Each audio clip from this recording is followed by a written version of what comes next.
Kỳ nghỉ đông sắp đến, trường thông báo nghỉ phép. Thân chào các bạn, xem video hay thì hãy cho kênh một like, một đăng ký và một cốc trà sữa nhé. Yêu, nhưng vào ngày nghỉ, chị em cùng phòng ngủ như chớt trên giường. Đài phát thanh của trường liên tục phát sóng quy tắc nghỉ học. Quy tắc 1, nhà ăn của trường mở cửa, học sinh rời trường phải ăn sáng xong mới được rời trường. Quy tắc 2, giáo viên nội trú 9 giờ sáng và chiều, kiểm tra ký túc xá lúc 2 giờ, sinh viên ký túc xá có hiện tượng lộn xộn sẽ bị phạt. Quy tắc 3, học sinh rời trường không được nói chuyện với giáo viên mặc đồ vàng. Học sinh nội trú không được nói chuyện với giáo viên mặc đồ đen. Quy tắc 4, học sinh rời trường nhìn thấy học sinh mặc đồ đỏ, vui lòng tránh xa và báo cáo cho giáo viên. Quy tắc 5, nhà trường công bố quy tắc mới mỗi 2 giờ. Quy tắc 6, học sinh rời trường trước 3 giờ chiều. Tâm trạng tốt khi sắp rời trường, lúc nhìn thấy xác chất thiếu máu của bạn cùng phòng biến mất. Tôi và Hồ Mẫn gọi cảnh sát. Nhưng là một âm thanh bận rộn. Phát sóng quy tắc phát sóng bên ngoài ký túc xá tiếp tục vang vào chúng tôi. Trong ký túc xá vang lên tiếng cây kêu thảm thiết, trần nhà trải những mảng máu lớn. Đột nhiên ngoài cửa vang lên tiếng gõ cửa. Sau đó biến thành tiếng đập cửa. Một giọng nói chói tai bên ngoài cửa kêu cứu tôi. Thấy Tiểu My đi mở cửa. Tôi vừa định giữ cô ta lại nhưng chậm hơn một nhịp. Cửa phòng ngủ bị hắn kéo ra. Một phụ nữ tóc xù bước vào. Hắn hất tóc ra, mặt đầy máu. Nhưng có thể nhận ra đó là một người chị khác trong phòng ngủ, Tiểu Cẩn. Bên ngoài đều là người chớt trong khuôn viên trường. Bởi vì xa nhà, Tiểu Cẩn rời trường lúc 6 giờ sáng. Lần này lại quay lại. Chuyện gì xảy ra ngoài đó? Mắt Tiểu Cẩn đỏ lên. Hắn đột nhiên nắm lấy quần áo của tôi, sợ hãi trong mắt. Cô ấy nói tôi đã xáo phạm quy tắc rời trường. Đầu cô ta bỗng nhiên nổ tung trước mặt tôi.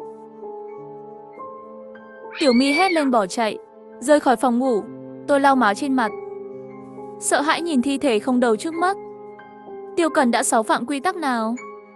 Dương Tuyết lại xáo phạm quy tắc nào? Một cái đầu nổ tung như pháo hoa. Một người chớt lặng lẽ trên giường. Thời gian đã là 8 giờ rưỡi sáng rồi. Vòng tròn bên ngoài ký túc xá phát quy tắc 2. Còn nửa tiếng nữa, giáo viên nội trú sẽ đến kiểm tra giường. Phòng ngủ lộn xộn khắp nơi chắc chắn không thể vượt qua. Tôi chịu đựng nỗi sợ hãi và buồn nôn, đưa thi thể của Tiểu Cẩn về giường, đậy bằng chăn. Sau đó lấy cây lau nhà, nước quét lau sạch vết máu trong phòng ngủ. Sau khi dọn dẹp, tôi nghe thấy tiếng gõ cửa. Mở cửa kiểm tra. Tôi mở cửa, sợ hãi nhìn giáo viên ký túc xá bên ngoài cửa. Hắn mặc đồ đen, đeo đồ trang sức tóc màu đỏ. Quy tắc 3, sinh viên ở trọ không được phép nói chuyện với giáo viên mặc đồ đen.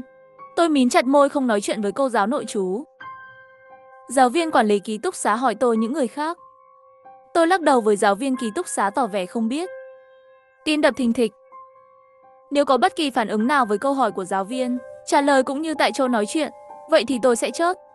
Nếu không trả lời, vậy giáo viên sẽ làm gì? Trong phòng ngủ không rửa sạch vết máu, bị giáo viên giám sát bỏ qua. Hắn nhìn tôi một lúc, đột nhiên mở miệng thu dọn rất tốt. Thần kinh căng thẳng của tôi chậm lại. Sau đó bị hỏng trong câu tiếp theo của giáo viên ký túc xá. Dì quản lý nói còn có một học sinh nữa. Hắn nhìn chằm chằm vào tôi. Tôi ngậm chặt miệng nhìn ra ngoài cửa sổ. Ngoài cửa sổ có mấy học sinh chớt trên hành lang. Giáo viên quản lý ký túc xá nói không có ở phòng ngủ thì thôi, hãy thu dọn đồ đạc và ra khỏi trường. Hắn quay người đi ra ngoài ký túc xá. Tôi đi theo giáo viên chủ nhiệm.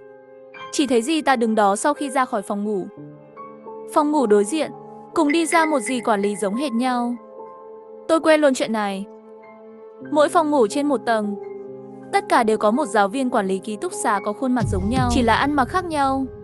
Một số giáo viên mặc quần áo màu đen, một số giáo viên mặc quần áo màu vàng, một số tay không, một số đang kéo xác một học sinh. Đột nhiên trên đài phát thanh của trường có tiếng của hiệu trưởng. Học sinh không dọn dẹp phòng ngủ không phải là học sinh ngoan. Sau đó, tiếng dòng điện chói tai vang lên trên đài phát thanh. Cô quản lý ở hành lang biến mất trong không khí loãng, để lại xác học sinh khắp nơi. Tôi sợ đến mức đứng yên tại chỗ. Một lát sau, trong ký túc xá vang lên tiếng chạy. Học sinh đều chạy ra khỏi ký túc xá. Tôi khóa cửa ký túc xá rồi lấy chìa khóa rời đi. Và điều xảy ra tiếp theo làm tôi sợ hơn. Rời khỏi ký túc xá, tôi đi về phía nhà ăn. Trên đường có rất nhiều học sinh không tuân thủ quy tắc, chết trên mặt đất. Một nữ sinh mặc đồ đỏ. Trên xác chớt, Nhảy đi. Tôi nhìn thấy cậu học sinh áo đỏ từ xa. Quay lưng lại ngay. Quy tắc 4. Nhìn thấy học sinh mặc đồ đỏ, xin vui lòng tránh xa và báo cáo cho giáo viên gần nhất. Tôi nhìn xung quanh. Không có giáo viên ở gần. Thế là đổi hướng đi về phía tòa nhà giảng dạy. Thời gian này, xác suất gặp giáo viên trong tòa nhà giảng dạy tương đối cao. Tôi vừa đi được 2 bước, học sinh áo đỏ xuất hiện trước mắt tôi. Đang nhìn lên tôi. Bạn có thể thấy tôi. Học sinh áo đỏ trước mắt, khóe miệng đều sắp nứt đến sau tai. Hắn cười kỳ lạ. Bạn có thấy tôi không? Hai bàn tay của cô ấy đã đặt lên vai tôi. Kết thúc rồi, tôi sắp chót rồi sao? Giáo viên, tôi nhắm mắt lại và hét lên một tiếng bạn học. Bạn gọi tôi mở mắt ra. Học sinh mặc áo đỏ mất tích. Trước mắt một người mặc đồ đen. Giáo viên đeo kính đứng trước mặt tôi. Tôi hít một hơi thật sâu, nói với giáo viên áo đen về việc nhìn thấy học sinh áo đỏ. Bạn học đến nhà ăn cơm xong sẽ sớm rời trường. Chúng tôi sẽ xử lý vấn đề học sinh áo đỏ. Tôi hoảng loạn đi về phía nhà ăn. Một đầu bếp đứng ở cửa, nhìn chúng tôi với đôi mắt quan sát. Và bên chân anh ta là xác một cô gái. Máu nhuộm đỏ cả mặt đất. Đầu bếp có reo. Hét lên với các sinh viên vào nhà ăn. Đây là chỗ ăn, không phải chỗ các người la hét.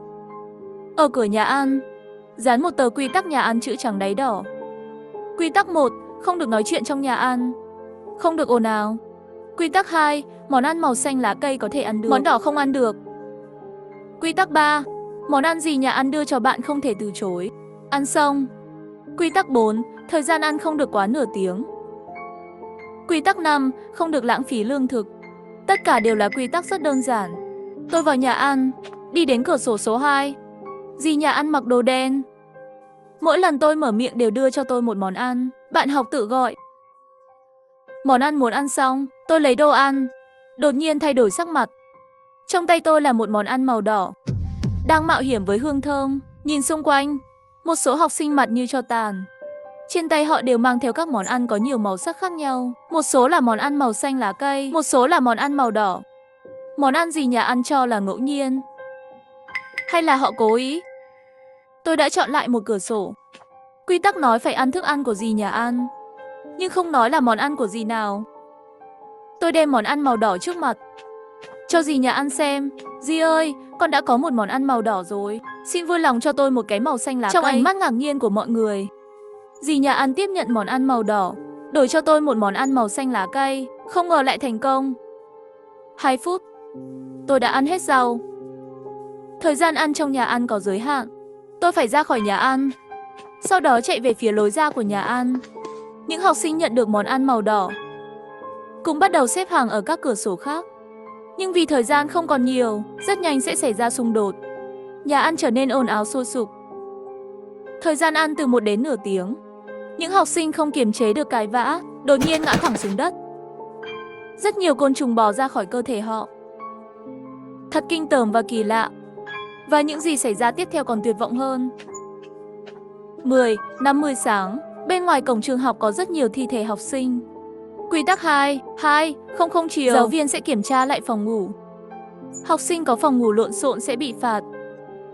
Quy tắc 6, học sinh rời trường phải rời trường trước 3 giờ chiều. Vậy, thời gian thực sự có thể rời trường là 2 giờ chiều.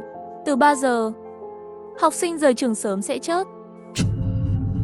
Có một số học sinh bị mắc kẹt ở cổng trường. Tất cả đều hoảng sợ nhìn bên ngoài trường học. Đài phát thanh của trường lại vang lên. Hiện tại là 11 giờ sáng để cập nhật quy tắc nghỉ học. Quy tắc 8, học sinh rời trường phải chuẩn bị đơn xin rời trường. Lấy chữ ký của bất kỳ giáo viên nào để rời khỏi trường. Quy tắc 9, học sinh rời trường không được tiếp xúc với giáo viên mặc đồ đỏ. Gặp được giáo viên áo đỏ cần lập tức trốn tránh. Quy tắc khi học sinh nội trú nhận được 2 học sinh rời trường. Sau khi được công nhận của giáo viên, có thể cùng nhau rời trường. Quy tắc 11, khi có sự cho phép của hiệu trưởng, có thể gọi là học sinh rời trường. Đài phát thanh trường học công bố 4 quy tắc mới liên tiếp.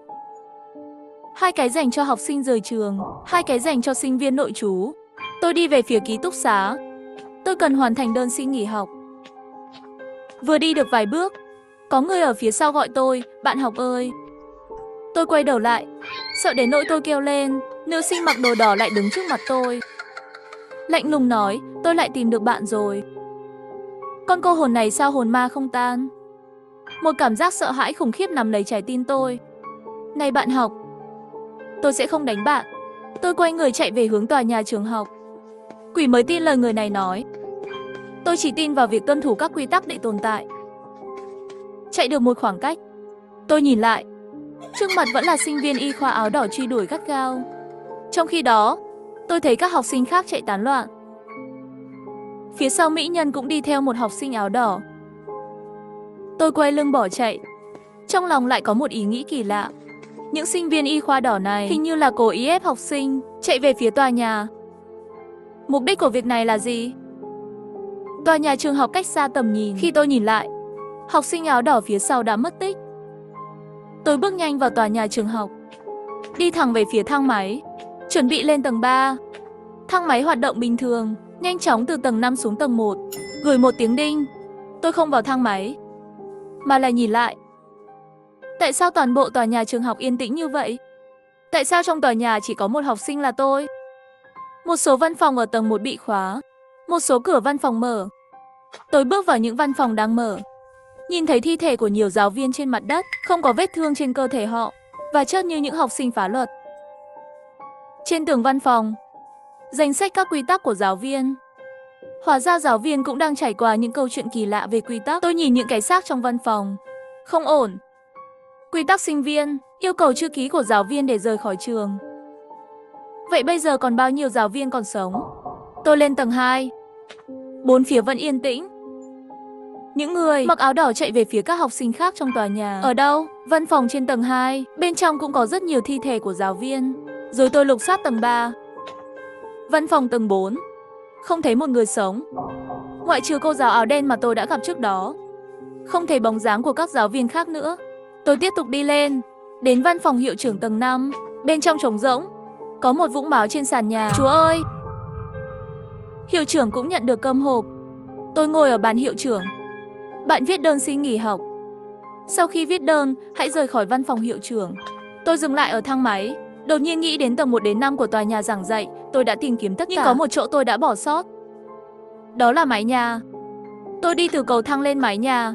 Chắc chắn rồi, trên mái nhà cũng có thi thể của một số giáo viên. Bên cạnh những xác chết này, một giáo viên còn sống. Khuôn mặt thầy đầy tuyệt vọng. Nhưng khoảnh khắc nhìn thấy tôi, ánh sáng của hy vọng. Tôi đi đến trước mặt thầy giáo. Thầy có thể giúp em ký đơn xin nghỉ học không? Không vấn đề gì. Giáo viên nhận đơn xin nghỉ học mà tôi đưa cho anh ta, viết tên của mình. Anh ấy đưa lại đơn xin nghỉ học cho tôi. Đột nhiên anh ta nắm chặt cánh tay tôi. Cứu tôi!